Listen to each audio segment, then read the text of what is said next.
At Sunday dinner, my sister rolled her eyes and said, "Hey, it's cute you still show up like you matter." My dad chuckled. My mom just kept eating. I took a bite and said nothing. 3 days later, I sold the vacation home and canceled all their streaming accounts. That night, my brother texted, "Why is everything disconnected?" The family group chat lit up and then Dad's lawyer called. It was a terrible Sunday family brunch, and honestly, it would have been better if I hadn't come. I knew at the moment I stepped inside and heard no one greet me. The table was already set. Eggs, sausage over toasted bagels, but everyone was in their own little bubble. My mom was at the sink rinsing dishes she hadn't even used yet. My dad was in his usual spot by the TV, even though the volume was turned down. Jake gave me a small nod from the far end of the table. And Lindsay. Lindsay was already sipping a mimosa like she was at some rooftop brunch in Manhattan instead of our parents' tacky beige dining room in Ohio. I didn't expect a parade, but it was weird how no one said anything. I pulled out a chair and sat down like I was just some neighbor who showed up by mistake. There were a few minutes of awkward silence filled only by clinking silverware and Lindsay tapping away on her phone. Then, right as I started buttering my bagel, she looked up and said it. "It's cute. You still show up like you matter." No one gasped. No one told her to knock it off. My dad chuckled. My mom just kept chewing. And I didn't even blink. I didn't say anything. I just sat there chewing that dry, stale bagel like it was the only thing tethering me to the floor. Even Jake didn't look up. But something cracked inside me. Not a scream, not even a spark, just a quiet, clean break. I finished eating. Said I had to run some errands and left. The next day, I pulled out my laptop and logged into every streaming service they used, all of which were under my name. Because back when they couldn't figure out how to set up subscriptions, I'd done it for them. I paid for it all out of habit. No one ever offered to pitch in or take over. I canceled everything. Hulu, Netflix, HBO, Spotify, even the stupid Hallmark movie subscription my mom had begged me to get last December. 3 days later, around 10 p.m., I got a message from Jake. "Why is everything disconnected?" The family group chat blew up after that. Lindsay wrote something about the Wi-Fi being out. Mom asked if the TV was broken. Dad sent a thumbs up for some reason. No one asked me directly. No one thought to. I just watched the chaos unfold like I was sitting in the rafters of a burning building. That same night, I did the other thing. I went into my files and opened the folder labeled TC Property. TC as in Traverse City, the vacation house, or as they like to call it, the family getaway. That place had been in my name for 4 years, transferred by my dad when he was trying to protect it from a potential lien. He told me it was just on paper, that I'd transfer it back when things calmed down. They never calmed down. He never brought it up again, and I never offered. So, I listed it. I didn't even go out there.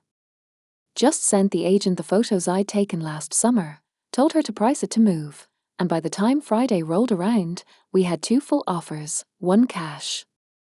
I accepted, sent in the closing documents. Friday evening, my phone rang. Unknown number. I picked up. It was my dad's lawyer. The call came just as I was finishing dinner. Spaghetti from a jar, eaten cold over the sink.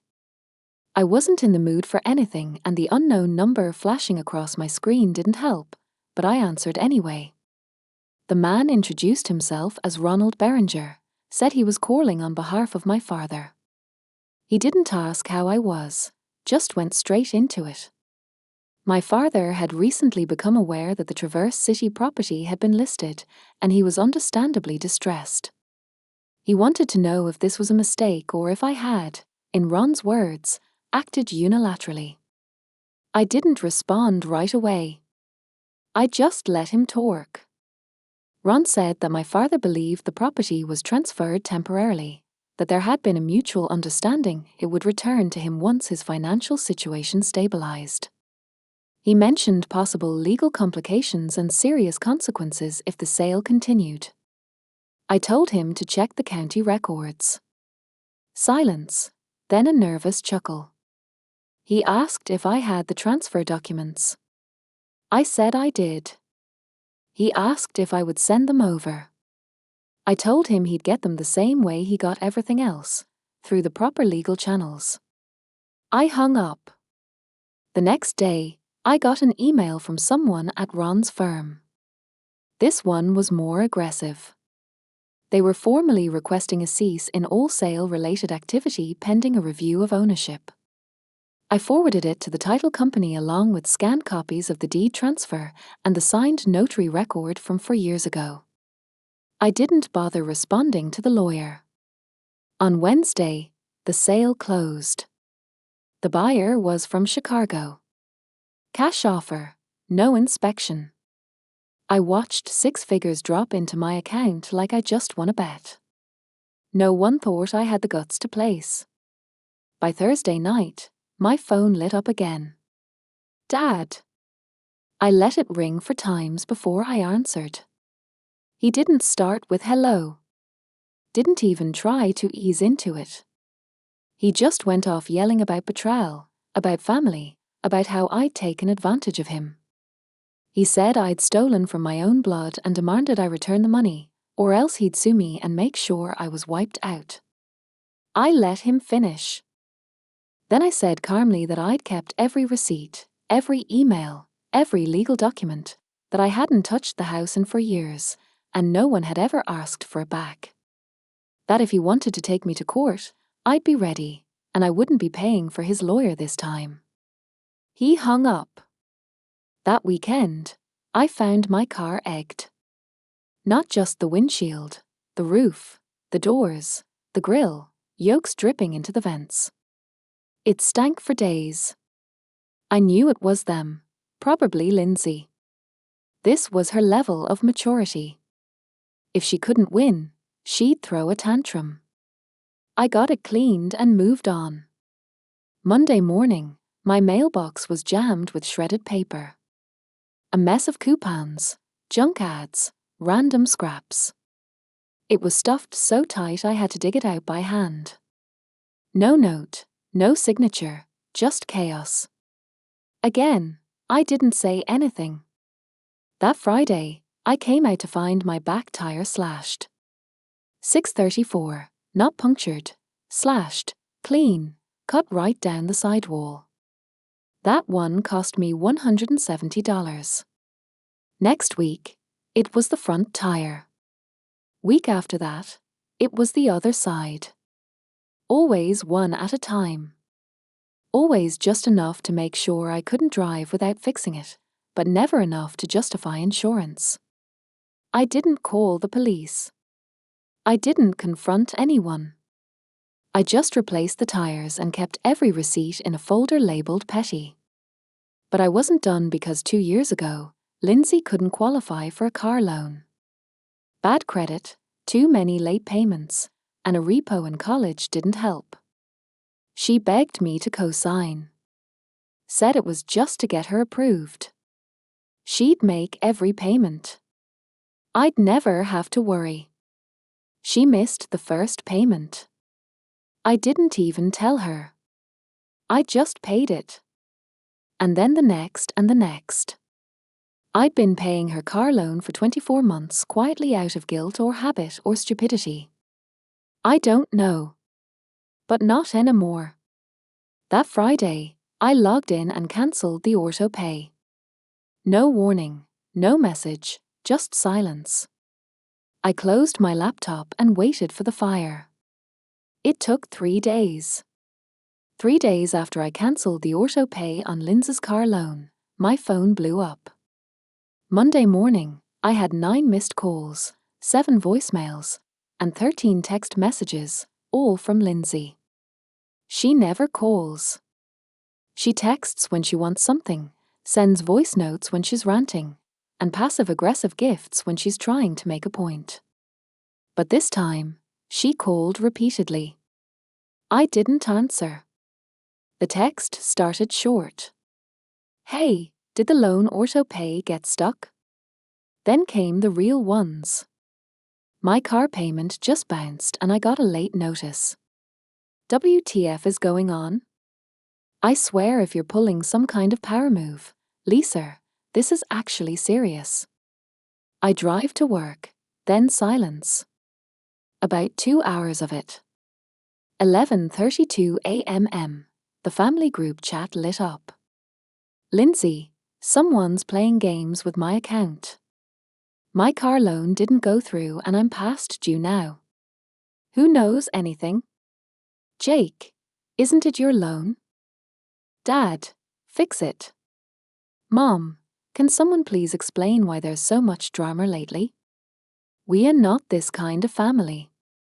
I didn't reply. I just watched them talk around me like I was a third party, a hired hand who'd suddenly stopped showing up to do a job they never paid for. At 3:10 p.m, Lindsay dropped a screenshot into the chat. Her online portal. Giant red warning across the top. Payment failed. Account overdue. Jake reacted with a thumbs up emoji, probably by accident. I kept reading. She'd written a whole paragraph about how she was trying to rebuild her credit and how someone, meaning me, had decided to sabotage that effort out of spite. She said she'd never begged for help and that she wasn't even sure why Lisa was involved to begin with. Right. I exited the chat and deleted the thread. I was done reading fiction. 2 nights later, I heard from Jake again. Direct message.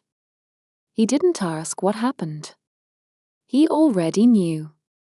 He'd been living in the middle of it. He just wrote, "They're seriously losing it. I think Dad broke the hallway door. Lindsay's calling everyone she knows. Mum hasn't talked to anyone since yesterday morning." I asked him how he was. He said, I need to get out of here." I told him I'd be there the next day. We didn't go back to the house after I picked him up. Just fast food and a long drive to a side of the city none of us ever had reason to visit. I'd been checking listings for weeks. I found a 1-bedroom apartment in an older building that was cheap, clean, and not too far from a bus route.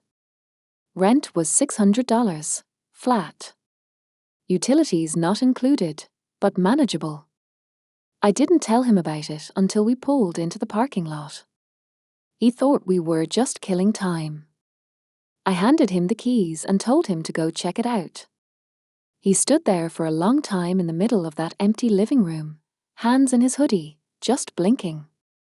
Then he asked me, "Why are you doing this?" I told him I wasn't giving him anything. It was a loan. I'd cover the deposit first month, last month, and the startup costs. But every dollar had to be paid back. Not because I needed the money, but because I needed him to take it seriously. First payment due in 1 month, whatever he could afford. No handouts, just a shot. He nodded and said, okay." That night, we swung by the house. He ran in, grabbed a backpack and his PS4, and was out in under 10 minutes. No one stopped him. No one asked where he was going. Maybe they didn't care. Maybe they knew. I dropped him off with a few groceries, an old mattress I'd hauled over earlier, and a Wi-Fi router I'd set up that morning under his name. At midnight, he texted me. This is the first time I've heard myself think in months. I didn't reply. I just smiled and closed my phone. Let them panic. Let them scramble. I wasn't done yet. The thing about walking away from your family is people expect a scene. A dramatic fight. Screaming. Doors slamming. Maybe someone crying on the porch. But that's not how it happens. It happens when you stop replying. When you stop fixing everything without being asked. When you stop paying. Stop explaining. Stop showing up. That's when they notice. It had been a few weeks since I cut the cord with Lindsay's car payments and moved Jake out. No one had called me since, not even Lindsay, which surprised me. She must have been holding out hope I'd cave, send a check, fix her mess like always. But I never did, and she never asked again. I had time now, real time. I wasn't juggling bills I didn't owe or pretending I cared about family brunches where no one made eye contact. I sat down one night, opened my bank statements from the past 2 years, and ran the numbers. I had saved just over $11,000. 11 grand that used to evaporate month after month into Lindsay's Audi. Payments, insurance, top-offs, late fees she never told me about. 24 months quietly draining me because she was rebuilding her credit, and I was the reliable one. And then I looked at what I'd spent helping Jake rent for the first 2 months. Deposit, the mattress, a couple of hundred on groceries, a cheap desk from Craigslist, a bus pass, altogether just under $3,000. And Jake was working now part-time at a hardware store. He texted me his first payment on the dot, $100, with a screenshot of the transfer. I didn't say anything, but I screenshotted it and saved it in the folder with his lease. He was trying. No excuses, no dramatics, just trying. A week later, I bumped into Uncle Brad at Safeway by the eggs. He looked surprised to see me, asked how I was, then leaned in a little too close, like he wanted to whisper without actually whispering. Your mom says you've been going through something. I smiled. Guess you could say that. He hesitated. She said you emptied the family accounts, that you sold the house out from under them. I laughed. The house that was in my name for 4 years. He looked around like someone might be listening. Between you and me, no one really bought that story. They've been dramatic ever since you were a kid. Everyone knew Lindsay was the favorite. I didn't respond. Then he said, we're staying out of it. I told your dad that, too, but just so you know, not everyone thinks you're the villain here. That hit harder than I thought it would. Later that week, I ran into my cousin Ally downtown. She pulled me aside, bought me a coffee, and said almost the same thing. That my parents were telling people I'd turned my back on the family, that I'd gone cold, but she didn't buy it either. I don't know what happened, she said, but they always expected too much from you.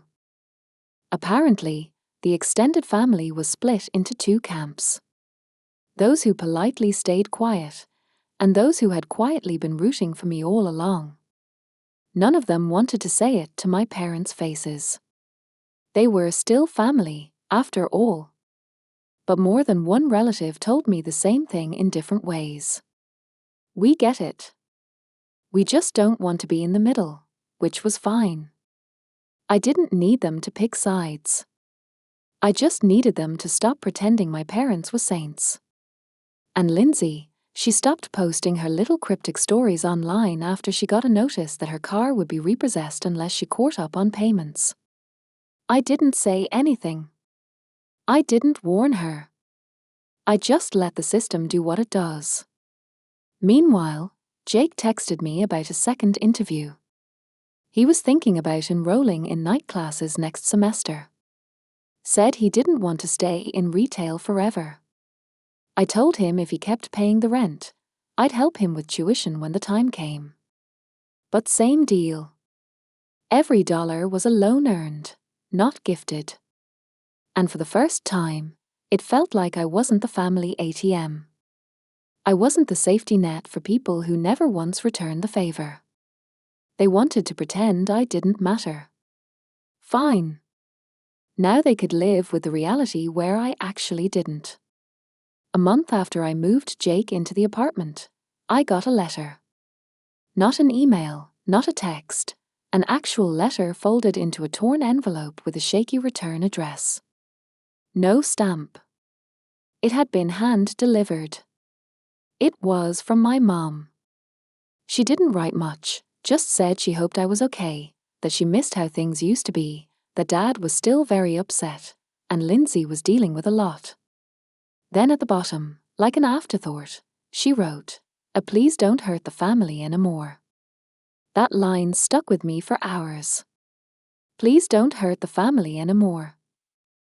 As if I'd taken something from them. As if all I'd done was destruct. No mention of the things I gave. The house, the money, the years of showing up when they barely noticed I existed. No apology, just guilt and cursive. I burned the letter in a dish on my balcony. 2 days later, Jake called me from a borrowed phone. His had been shut off.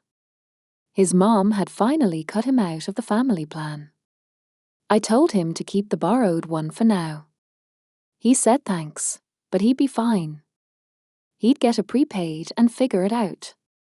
Later that same night, I got a notification from my credit monitoring app. There was a new auto loan inquiry under my name. I froze. Opened the alert.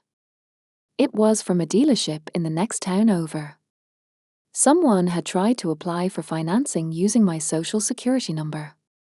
The application didn't go through, probably because of the freeze I put on my credit after the house sale, but it had been attempted. I called the dealership the next morning. They said a woman had come in using my info. No ID, just basic details, and claimed she was authorized to apply under my name because I was handling everything remotely. They wouldn't give me a name, but I didn't need one. It was Lindsay. I filed a fraud alert that afternoon, and I didn't say a word to her. Let her wonder why her next attempt got flagged. Let her keep digging the hole. That weekend, I visited Jake, brought over some frozen meals and a few things for the kitchen. We sat on his ratty couch and watched him try to fix a wobbly chair someone had given him for free. He told me he was working extra hours and planning to start paying me back $150 a month instead of $100. I asked him why the change. He shrugged. Feels right. Then he said, they're freaking out more than ever now. They tried to hack into my email last week. I caught the login attempt. I nodded. Sounds about right. Then he said something I didn't expect. Lindsay said they want to go after you legally again, but not through the courts. I asked what he meant. She didn't say exactly, just that they were going to make you regret turning your back on blood. I didn't respond. Just sat there letting the phrase echo. It wasn't a threat, not really, but it also wasn't nothing. Jake saw my face and said, I don't think they know what to do without you. I told him that was the problem. They never knew what to do with me either. By the end of the night, I was back in my apartment, sitting on the couch, watching Jake's first rent payment hit my account on time. No drama. And in that moment, I realized something. The more they spun out, the more quiet I became. And the more power I had, they had nothing left to threaten me with. And they hadn't even figured that out yet. 3 months. That's how long it had been since I cut the last thread. In that time, not a single call from Mom, not a voicemail from Dad.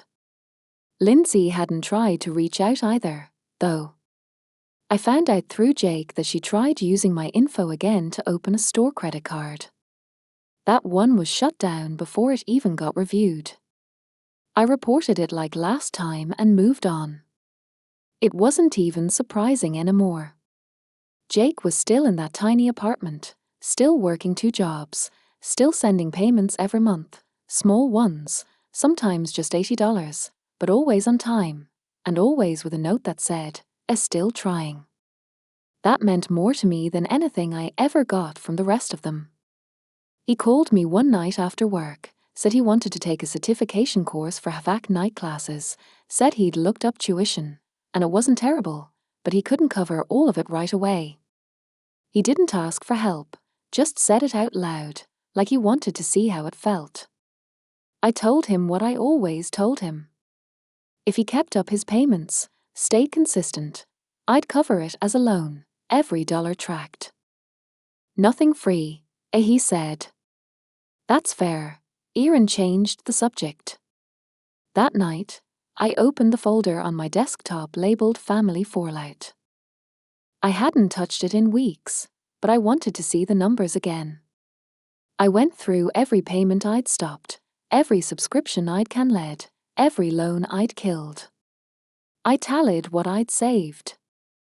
$11.52. Then I calculated what I'd spent on Jake.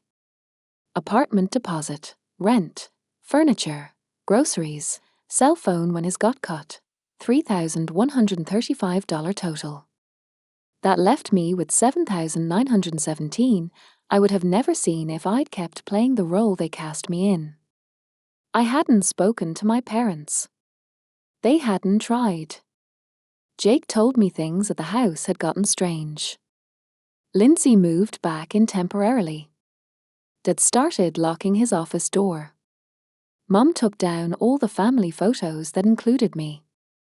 Like erasing me might reverse the damage. They told the story to whoever would listen. That I'd stolen from them. Turned my back on family, betrayed them for money, but they always left out the details.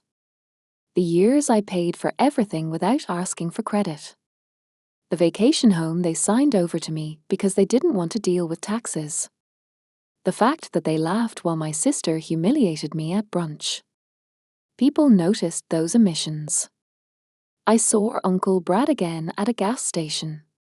He nodded at me like he was trying not to cause a scene and said, I heard they're still mad. Heard you're still winning. I didn't say anything, just smiled and finished filling my tank. He said, most of us think you did the right thing. We just didn't know how to say it without blowing everything up. Then he added, it's probably a relief to not be needed anymore. And it was. That was exactly it. I wasn't needed. Not anymore. I was free. And they were still stuck in a house full of each other. 3 months later, everything had changed. Not for them, but for me. They still lived together in that same worn-down house. Lindsay had moved back in full-time. She sold the Audi after missing 2 more payments and getting another repossession notice. Ended up with a 10-year-old Honda she paid for in cash, probably from whatever she had left or begged off someone else. Jake said she still walked around like she ran the place, barking orders, blaming other people for how unfair life had been to her lately. Dad rarely came upstairs anymore.